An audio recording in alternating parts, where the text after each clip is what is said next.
This is what you can do about taking control of your own health. A podcast for people interested in exploring why we get sick, as well as in learning how to create bodies that are healthy, strong, fit, and disease resistant. I'm Sean McClendon, your host. I'm a certified personal trainer, author, and health and fitness enthusiast. Thank you for joining me. So, in this episode, I want to talk about why I believe that calorie counting is not the best strategy when it comes to losing weight in particular. But before we get into that, let's talk about my featured book, which is my book called What You Can Do About Belly Fat. So, almost everybody at some point has wondered how to get rid of belly fat, and most people, no matter what they do, can't seem to get rid of it. So if that's you, check out my book called What You Can Do About Belly Fat. In it, you'll learn about why fat accumulates around your midsection. You will learn the importance of paying attention to visceral fat, and you will receive key exercise, eating, and lifestyle strategies to help you target by excess belly fat.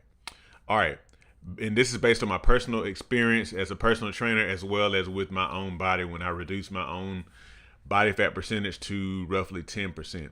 So if you're ready to take steps to melt belly fat away today, do it naturally and keep it away, this is your book. Make sure you go buy it on Amazon. You can look below this video and get your copy right now. Okay. All right, let's go ahead and get into this episode. All right. So why do I say that calorie counting is not the best strategy? All right. So calorie counting is what, as old as time, it seems. But I'm not a big advocate for calorie counting. So the first thing I want to address is the question that some of you may have with me saying this, which is, well, doesn't it work? And the answer is, yeah, it does. It does. And you might wonder, like, what's the big deal then? And I'll gladly explain. So calorie counting, basically, first of all, what is a calorie? A calorie is essentially like a unit of energy inside of food.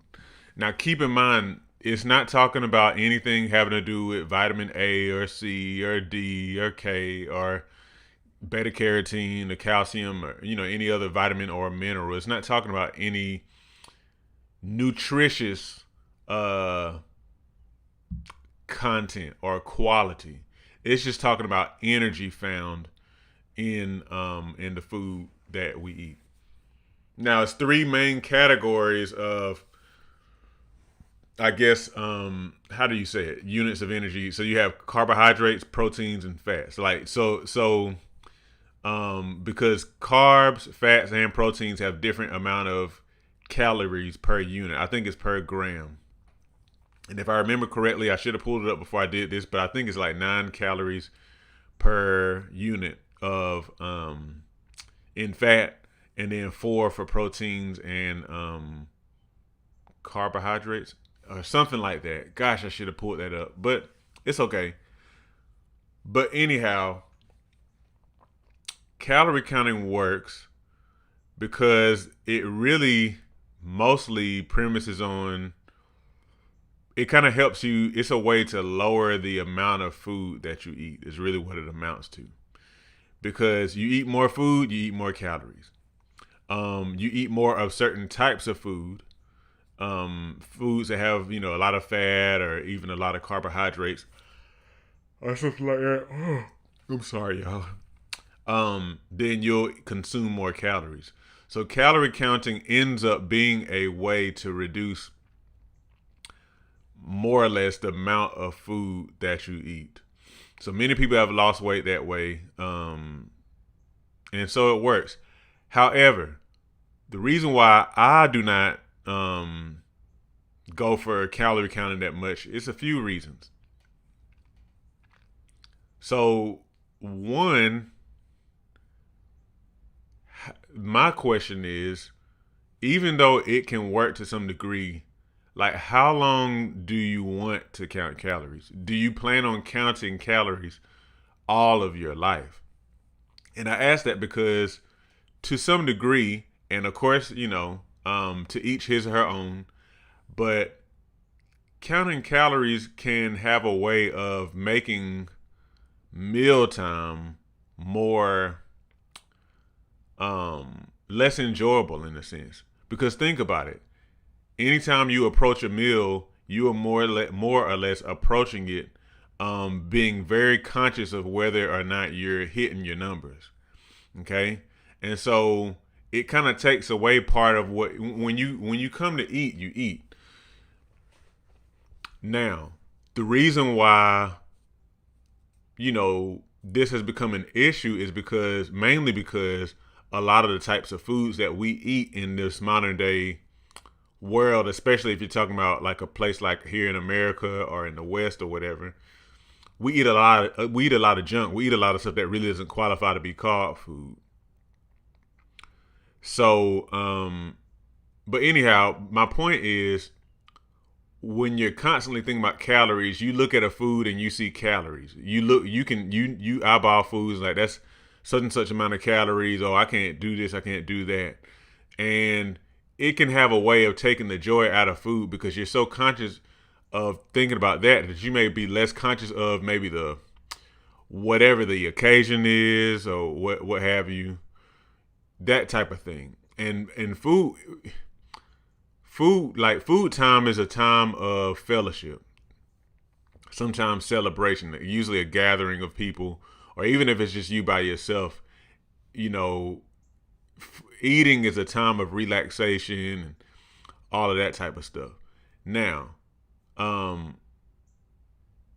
like I said, it works, but that's one of the reasons why I'm not a big advocate of it, and I never really encourage people to count calories. The second thing is calorie counting. How do I say this? When you focus on counting calories, your focus tends to be more on the numbers and less on the naturalness, if that's even a word, of the food you're eating. And I've mentioned this when I used to do my other podcast. But there was this guy, I think he was like a professor or something like that. And he was demonstrating how you could lose weight on a Twinkie diet using this very premise. Okay. So basically what he was doing is he was just consuming a certain amount of calories, but all of his calories were Twinkies. So think about that. He lost weight. He had improvement in some of his numbers and stuff like that. And the reason why is simply because there is a distinct health benefit from consuming a certain amount of food, like a lower amount of food, especially if you are one who overconsumes, you overindulge. Even though he was eating Twinkies. But here's the thing, you got to remember this. Your body requires a variety of different type of nutrients. Vitamins, minerals, and all this type of stuff. There is no way, just thinking practically, there ain't no way that you can get the whole spectrum of building blocks that you need from just eating Twinkies. Now you can lose weight and see that. So that's the issue right there, because a lot of times that's all we're after. Because of the way our society overemphasizes weight loss, and tends to emphasize weight loss by any means necessary, we don't think about our health. We think about getting that scale number to go down. And that can be one of the most detrimental things you can do for your health. Okay? So that's what I'm saying. When you focus on counting calories, you could eat donuts, pizza, Twinkies, soda, and as long as you get below a certain amount of calories, then you would still lose weight. But the question is, what are you really going after? And let me tell you this too. Chances are, and just hear me, chances are if you're dealing with a weight issue, then it's probably, at least in part, due to the amount of, or the content, of the food that you are eating. let me see, is that what I was really wanting to say right there? I guess what I'm saying is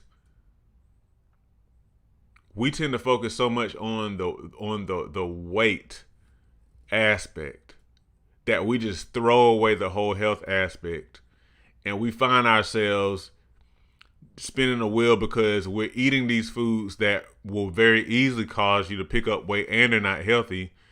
But you're trying to do that, but then you're fighting with the cravings because you're consuming these highly addictive, highly fattening foods in quantities that's going to cause you to still gain weight.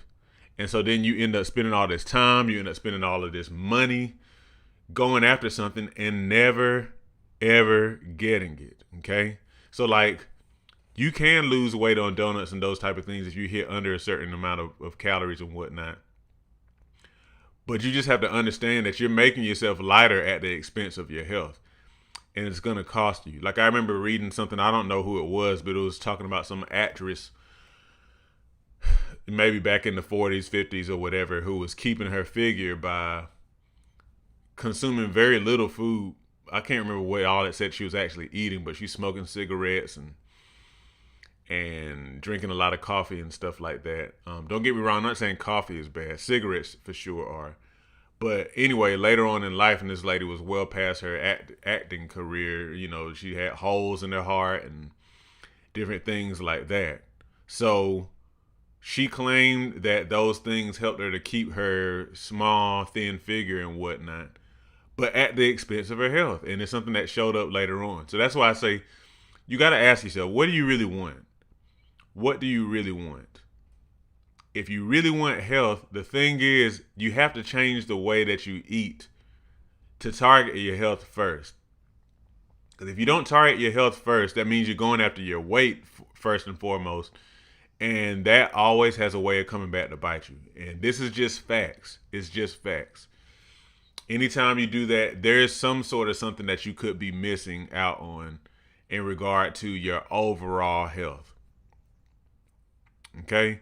So keep that in mind. Keep that in mind. I don't advocate for counting calories because of the tedium of it and because it causes you not to focus on your health.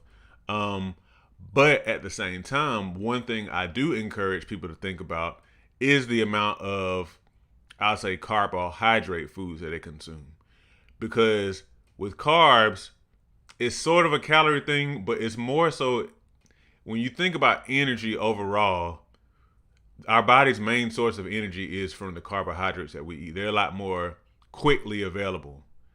And the average diet has a whole lot of those, especially processed like fake food carbohydrates.